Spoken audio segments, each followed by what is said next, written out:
Hello, everyone. Welcome. So, why polytheism is not dead and, I dare say, even very suited for the future, potentially the spirituality of the future?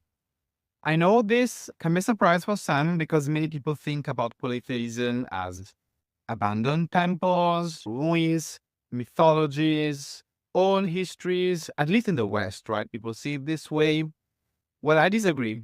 I really think polytheism is the future. So, what is my connection to polytheism? I am an initiate of the clan tradition of Southern Ghana, West Africa.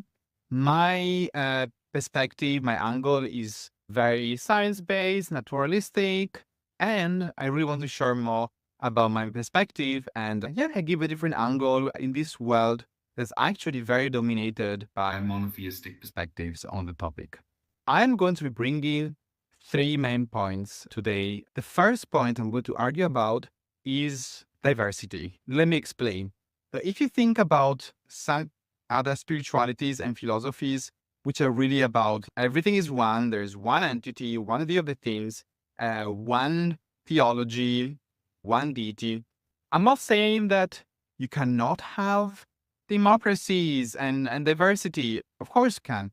But there is, on the other hand, something about having different deities, men, women, creatures, animals, plants as part of your spirituality, such a pluralism within even your divine and spiritual view of the whole universe that really has and really coexists well with pluralism, democracy, diversity. And if you look at the history of geographies that had polytheism as a dominant spirituality and religion versus places that had monotheism as a dominant spirituality and religion, you will see religious wars happening much less.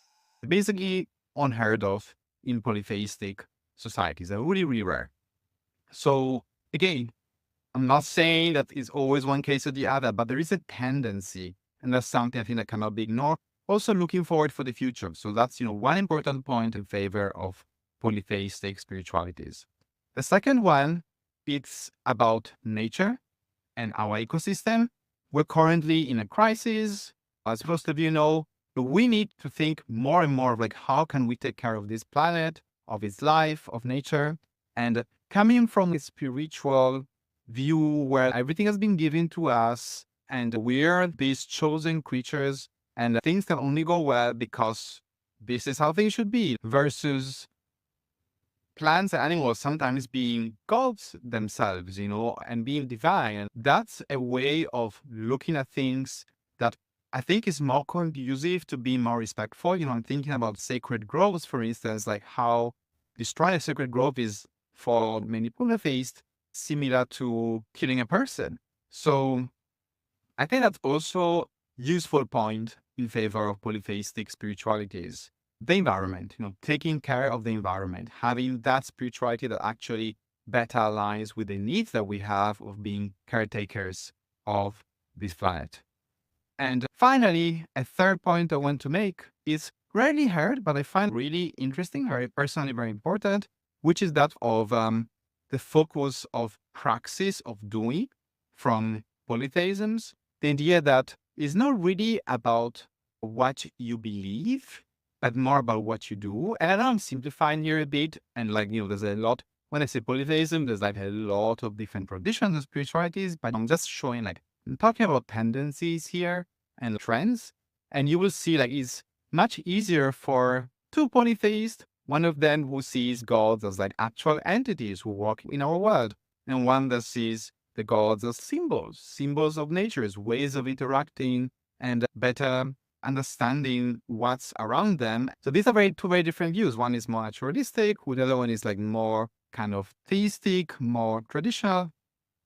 Now these two people can come together and worship and dance in a temple and make offerings and protect the sacred grove without too much of a hassle. Whereas in many monotheisms, these kind of differences have caused literally very bloody wars within those religions and spiritualities. And unfortunately, to some extent, it still happens. So I think looking forward to the future, having spiritualities where It's really more about what you do, and the rituals and the thought and the gratitude can really help us go to the future and can be very inclusive, even if people who are like not very focused on the supernatural.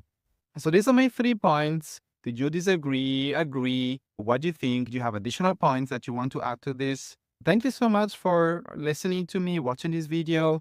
And it does help me since I started recently. If you like and subscribe, and I wish you all a wonderful, wonderful day.